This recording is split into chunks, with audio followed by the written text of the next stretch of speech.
प्रणाम आप सभी को। आज हम बहुत महत्वपूर्ण क्रिया सीखने जा रहे हैं जिसका नाम है कुंजल क्रिया, जो आप सभी ने शायद कभी किया भी होगा या नहीं भी किया होगा, लेकिन बहुत महत्वपूर्ण क्रिया है ये। पहले हम इसको ये सीख लेते हैं इसको करना कैसे है, इसके बाद हम इसके किसको करना है, क्यों करना है और इसके सारे लाभ अपन से हम सीखने की कोशिश करेंगे। तो हमारे साथ हैं माही जी, तो जो आपको हमारे साथ अभ्यास करके बताएंगे। तो सबसे पहले आपको एक गुनगुना पानी आपको ले लेना होता है।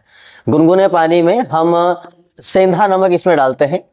कितनी क्या मात्रा में डालना है ये आपको भी हम वीडियो में आगे की ओर बताते रहेंगे। सेंधा नमक मिला हुआ गुनगुना पानी आपको लेना है और आपको उसके पश्चात इस प्रकार से बैठ जाना होता है, जिसको उकड़ू आसन कहते हैं। इस पोजीशन में आपको बैठना है। यहां पर कमर सीधी हो, इस बात का ध्यान रखना होगा। इसके पश्चात आप सभी को ग्लास लेना है और जितना पानी आप अपनी क्षमता के अकॉर्डिंग पी सकते हैं, क्षमता से भी ऊपर, मतलब आप जैसे जल लिया आपने और धीरे धीरे ग्लास को मुंह लगा करके पानी पीना है। सबसे पहली बात इस बात की ध्यान रखिए, मुंह लगाया पानी पिया, बहुत धीरे धीरे धीरे धीरे करके आपको पानी पीना है, पानी पीते रहना है। और साथ में आपको धीरे धीरे जब आप पानी पिएंगे तो आपको जो हवा है वो भी आपके मुंह में लेते रहना है, ताकि आप हवा भी जाए और पानी भी आपके शरीर के अंदर जाता रहे। और धीरे धीरे करते हुए आप अब एक गिलास पानी पिया, किसी की क्षमता एक ही गिलास की रहती है तो उसको 2 से 3 पीना है, क्योंकि उसकी क्षमता से उसको ज्यादा पीना है। अब 3 से 4 गिलास पानी आपने जब पी लिया है, उसके बाद अब क्रिया हमारी प्रारंभ होगी। धीरे से आपको अपने स्थान पर खड़े हो जाना है और आप भी खड़े हो जाइए कृष्णा सर, धीरे से खड़े हो जाना है और ये आपकी पोजीशन रहेगी इसमें आपका, ताकि एकदम आपको डाउन होना पड़ेगा, इतना डाउन होना पड़ेगा ताकि आपका पानी बाहर आ जाए। अब बाहर कैसे आएगा, उसके लिए आपको एक क्रिया करनी है। अपने जो हाथ है उनकी 2 फिंगर्स, अब चूंकि सबसे बड़ी फिंगर बीच वाली फिंगर जो होती है वो बड़ी होती है और उसके बाद वाली फिंगर, मतलब बीच वाली फिंगर को आपको ऐड करना है ताकि आप अंदर तक हाथ पहुंचा सके। जबान थोड़ा सा खुला करके, मुंह खुला करके, जबान के जितना अंदर तक आप हाथ ले जा सकते हैं। हाथ ले जाने के बाद और जबान वाले भाग को इस प्रकार से थोड़ा सा हल्का सा प्रेशर देना है आपको। थोड़ा सा हल्का सा जैसे आप प्रेशर देंगे फिर और देते रहेंगे, धीरे धीरे थोड़ा सा हाथ और आगे ले जाएंगे तो जो पानी है वो बाहर आ जाएगा। एक बार बाहर आ गया, हमको ऐसा लगेगा कि एक बार जब बाहर आ गया तो अब खत्म हो गया, ऐसा नहीं होगा।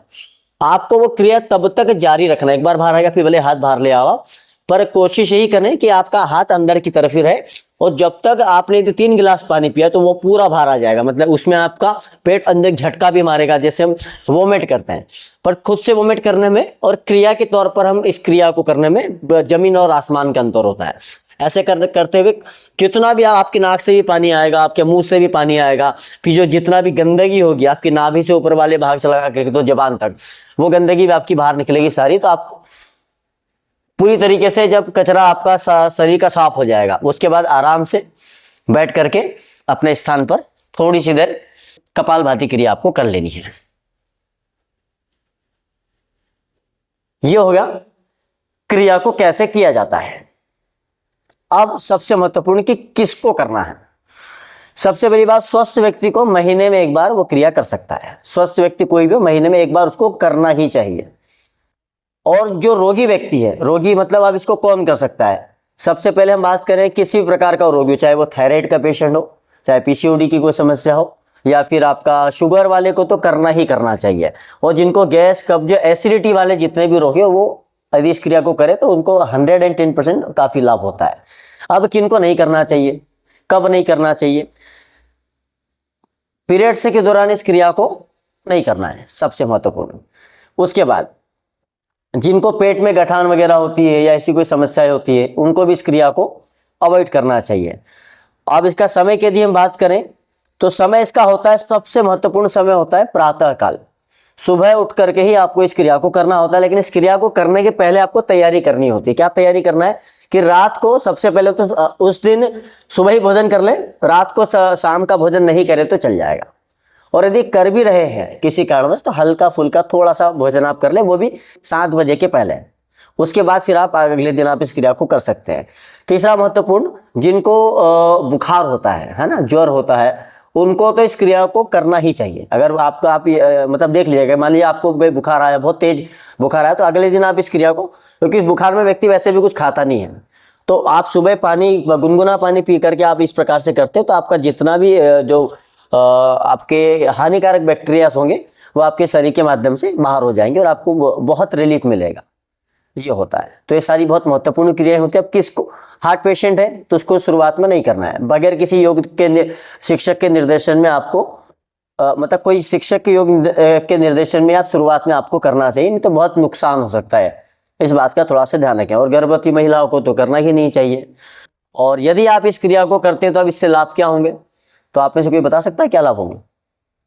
डाइजेशन इशू ठीक हो जाएगा। ठीक है, और जैसा कि पहले बताया गया कि थायराइड वालों को करना चाहिए, ठीक है, तो वो ठीक हो जाएगा। और विशेष तौर पर बताया गया शुगर वालों को करना ही चाहिए, ठीक है, उसमें भी बेनिफिट मिलेगा। ठीक है। तो कुंजल क्रिया से ओवरऑल आपके डिसीज में आपको काफी वर्क मिलेगा। सबसे महत्वपूर्ण होता है आपके जबान से लगा करके तो आपके नाभि तक के भाग तक, ऊपर वाले भाग तक जितना भी कचरा है वो जब साफ हो जाता है तो ओवरऑल यहाँ से संबंधित कोई भी फिर आप करोगे, जैसे कि अस्थमा वाला कोई पेशेंट है उसको कफ की समस्या होती है तो उसको पित्त वाले जो रोग होते हैं, है ना, पित्त वाले जिनको सर्दी खांसी अधिक होती है, कफ वाले जो होते हैं उनके लिए तो रामबाण क्रिया उनको तो करना ही चाहिए। तो अब हम प्रारंभ करने जा रहे हैं। अब हम नीचे की ओर जाएंगे। तो जो वीडियो देख रहे थे उन्होंने सीख लिया होगा और अभी हम नीचे की तरफ जाएंगे क्लास, तो उसका वीडियो आपके समक्ष आ जाएगा। तो वीडियो देखने के लिए थैंक यू सो मच बोल दिए सबको। Thank you so much. प्रणाम।